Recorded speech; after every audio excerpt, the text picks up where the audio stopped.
So I welcome you to this live recording from a very, very wet and windy Cumbria, where we're expecting a meteorite shower this evening.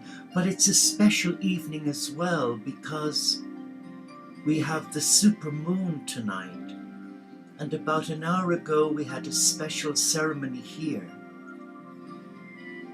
for this supermoon, bringing in the peace, the love, and the joy of the risen cosmic Christ. Because with the supermoon, a portal is opened connecting the heaven and the earth. And we remembered you in prayer. So let us just for a moment be still and enjoy this time together.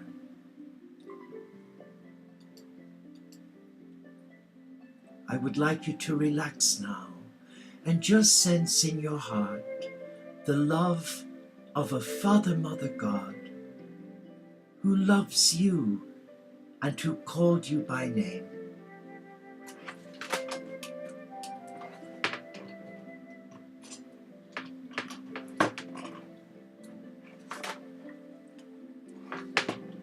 And in a moment, I shall light a special candle for unity and peace amongst all faiths, and that they come together in brotherly, sisterly love.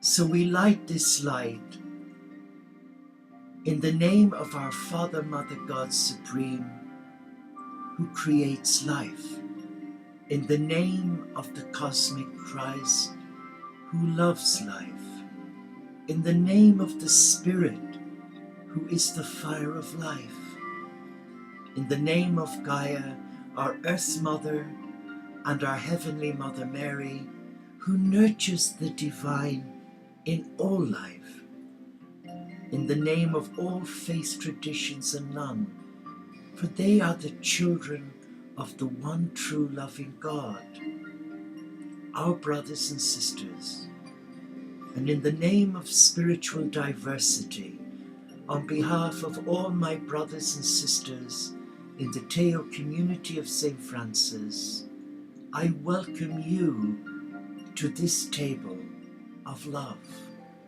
on this special night of the supermoon. So let us just sense the peace, the love, and the fire of God coming down through our crown chakra into our heart. Let us just focus on that portal of light being opened and receiving the light of selfless love flowing through each and every part of us.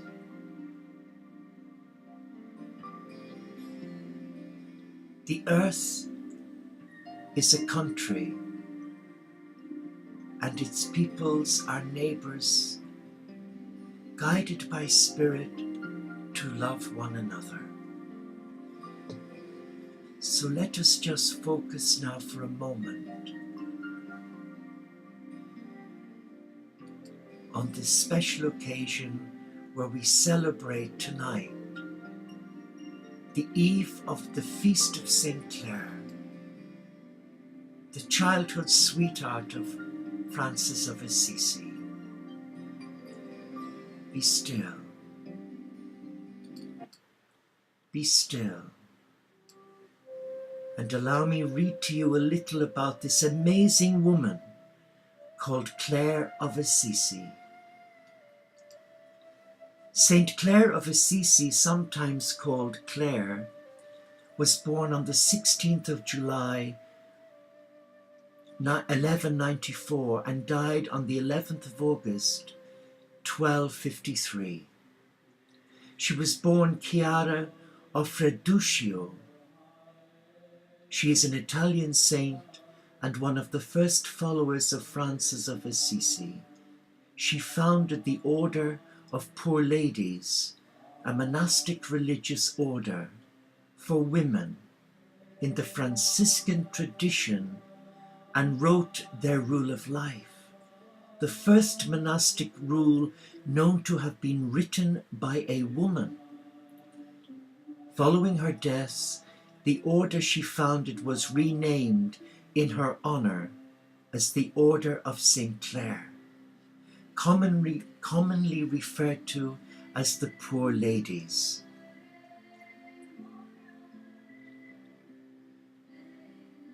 Clare was born in Assisi, the eldest daughter of Favorino Schiffi, Count of Sasso Rosso, and his wife Ortolana was a very devout woman who had undertaken pilgrimages to Rome, Santiago de Compostela, and the Holy Land.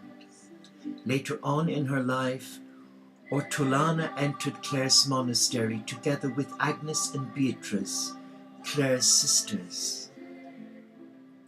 As a child, Clare was devoted to prayer, and when she turned 12, her parents wanted her to marry a young and wealthy man, but she preferred to wait until she was 18.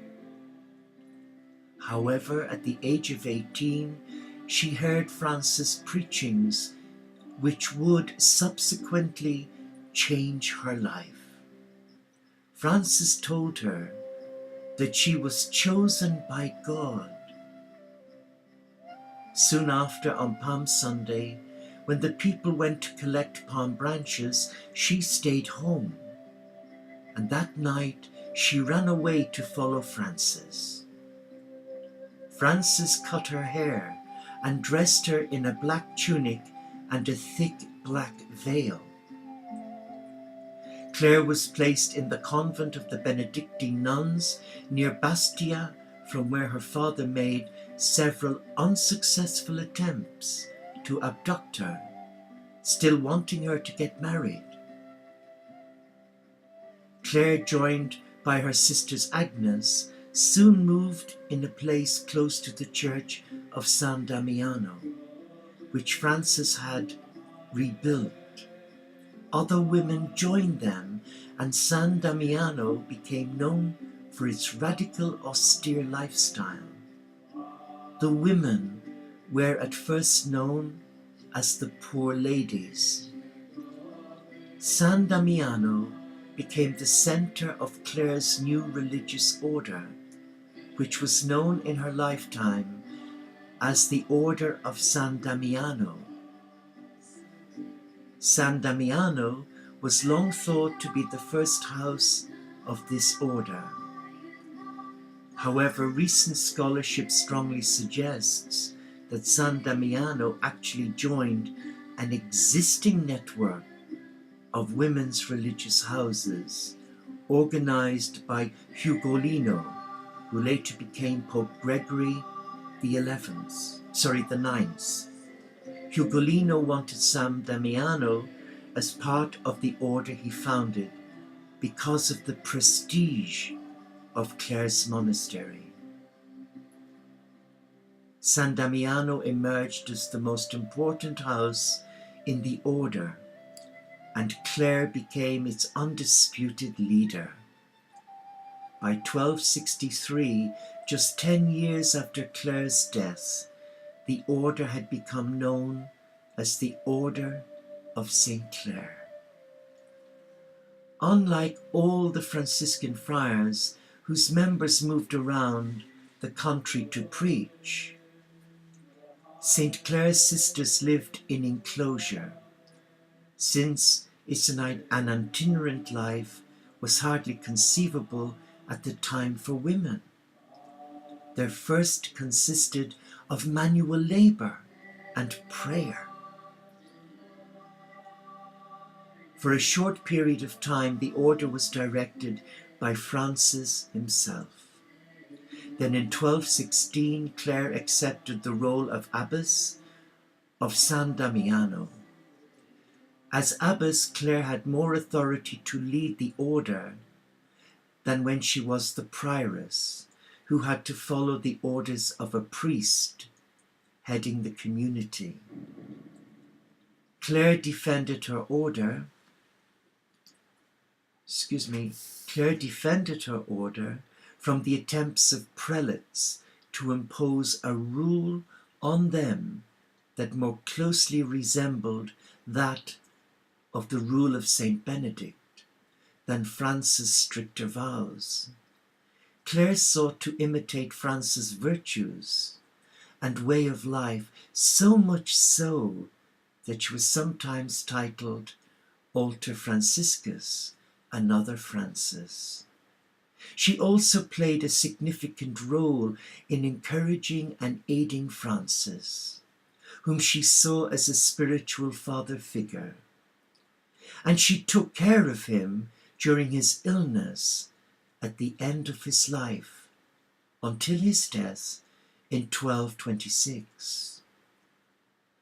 After Francis's death, Clare continued to promote the growth of her order, writing letters to abbesses in other parts of Europe and thwarting every attempt by each successive pope to impose a rule on her order which watered down the radical commitment to corporate poverty she had originally embraced. She did this despite the fact that she endured a long period of poor health until her death. Clare's Franciscan theology of joyous poverty in imitation of Christ is evident in the rules she wrote for her community and in her 4 letters to Agnes of Prague. On August 9th, 1253, the papal bull Solet Annuaire of Pope Innocent VI confirmed that Clare's rule would serve as the governing rule for Clare's Order of Poor Ladies. 2 days later, on August the 11th, Clare died at the age of 59. Her remains were interred at the chapel of San Giorgio, while a church to hold her remains was being constructed. On August 15th, 1255, Pope Alexander IV canonized Clare as Saint Clare of Assisi. Construction of the Basilica of St. Clare was completed in 1260, and on October the 3rd of that year, Clare's remains were transferred to the newly completed Basilica of the Order of Poor Ladies.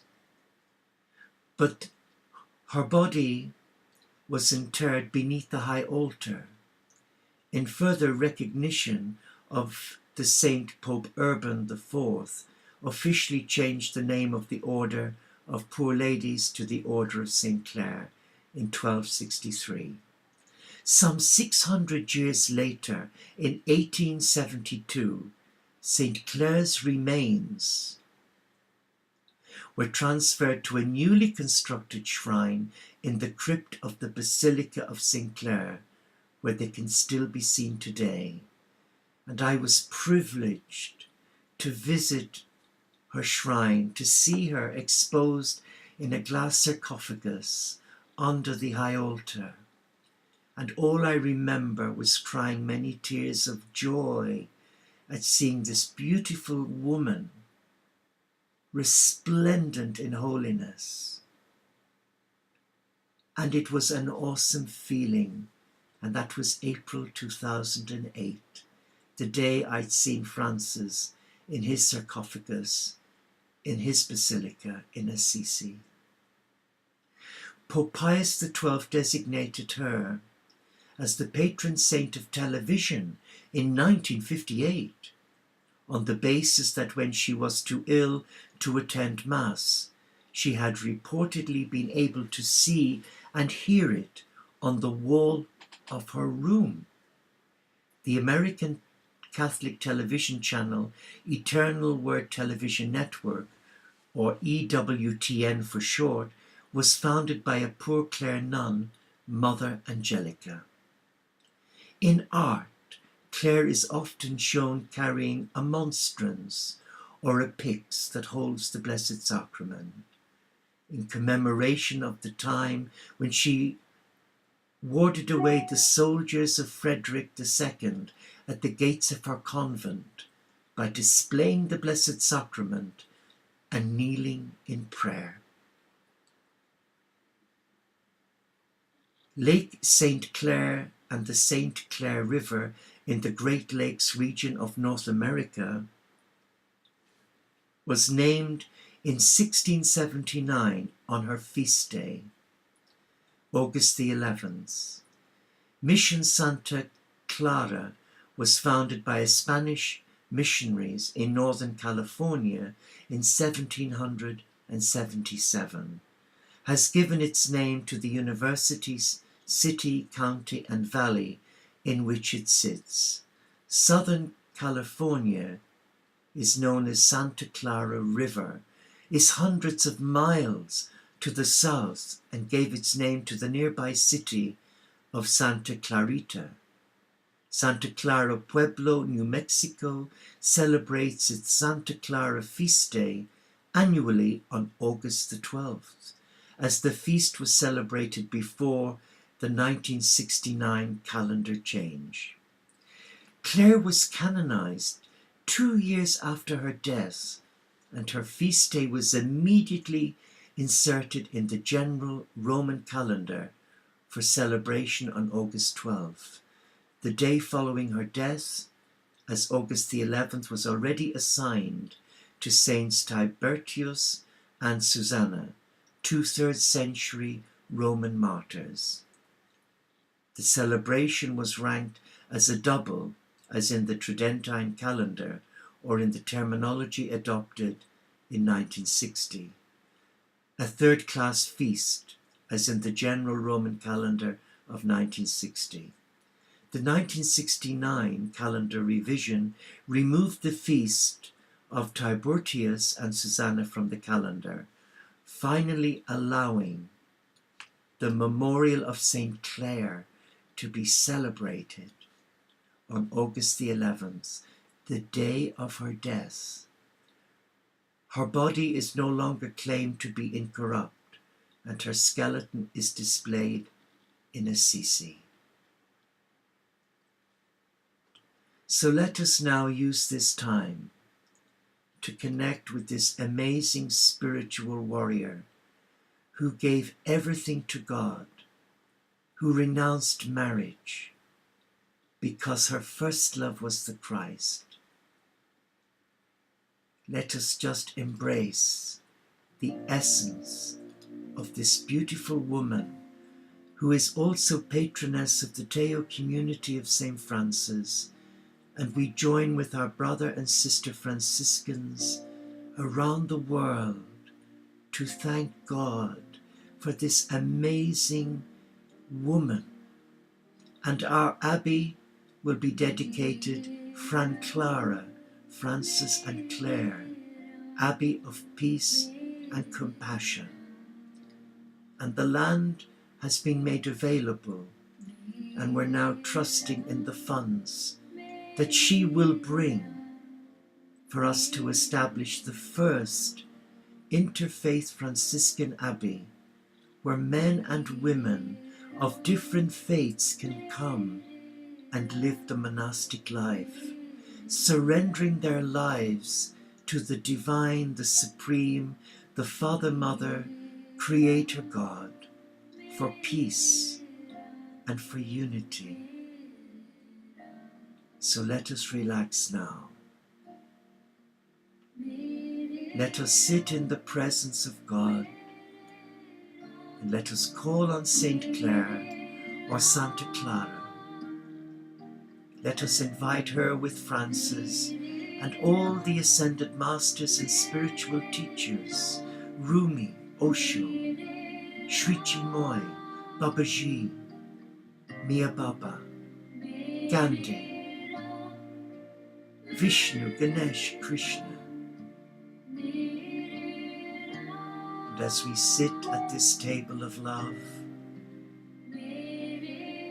we can see Claire next to Francis, and they are smiling because they are pleased with those of us who have heard the call of God to surrender our hearts to the Supreme for peace and for unity within all faiths, for we are all the children of the same God, our brothers and sisters. Let us just sit in her presence, thanking her for looking out for us today and interceding for us.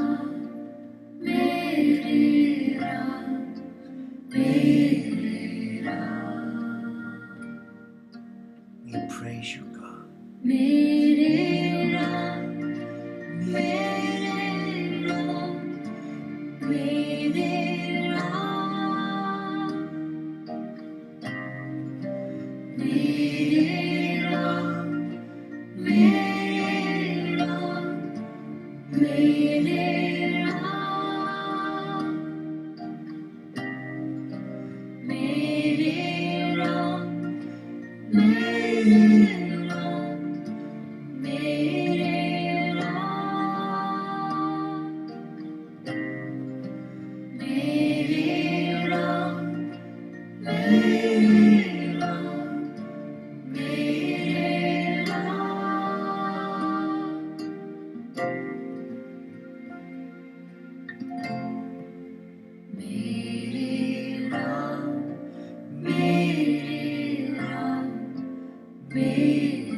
And at this table there is great joy, because the servant of God who heard the call of God and who gave her life in service to the whole world.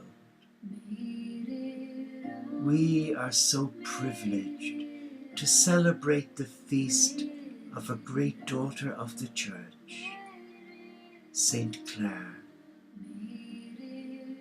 Let us now invite Saint Clare to speak to our hearts, to guide us to the Supreme, the Father, Mother, God.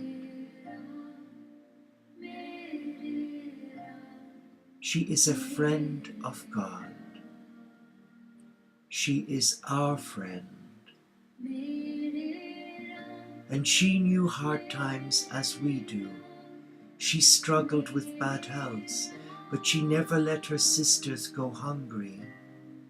When times were really bad and they had very little food, she would always do without to ensure that her sisters had enough bread to eat.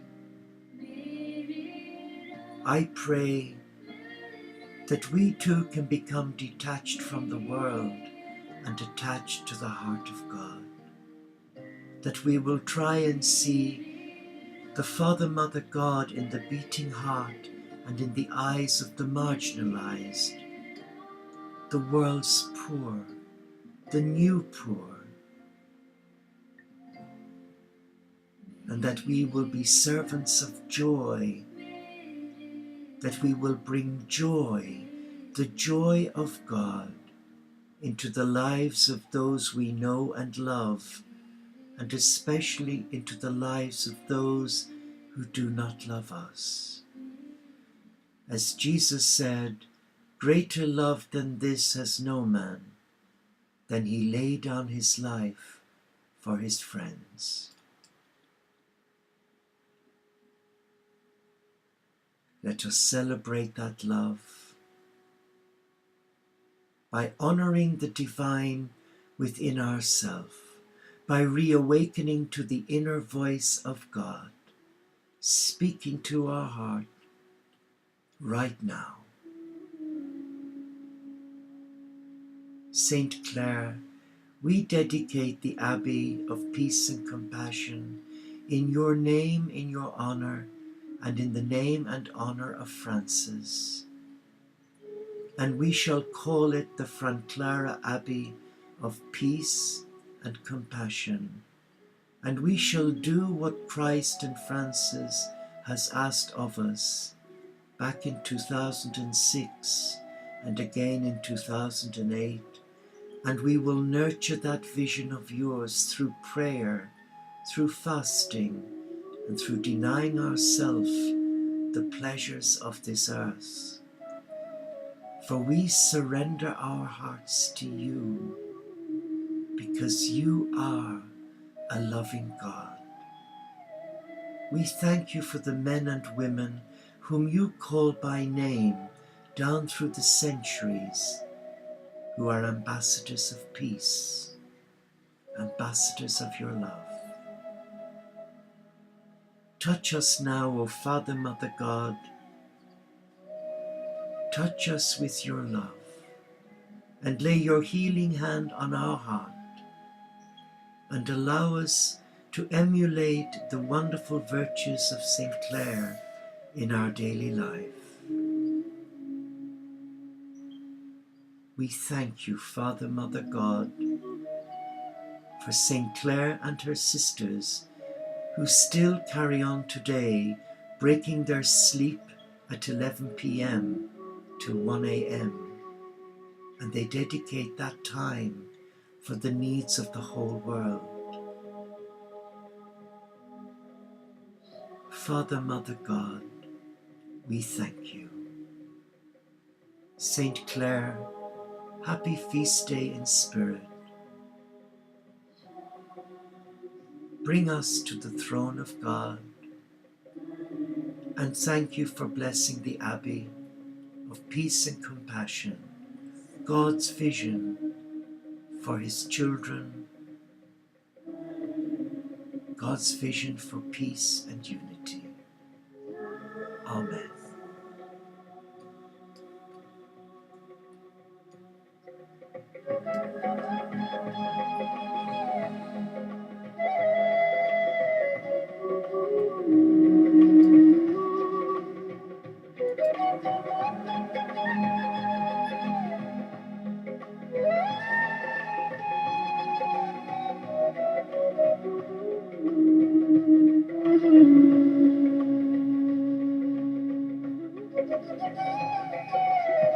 Praise you, God. Praise your name. Saint Clare,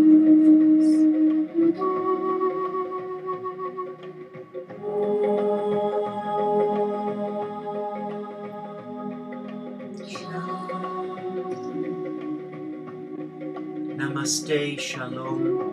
Inshallah, Paxet Bonum Om Shanti, Solo de Caritas, Salam Alaikum, and may the peace of your God reawaken your heart to the divine within. God bless you all.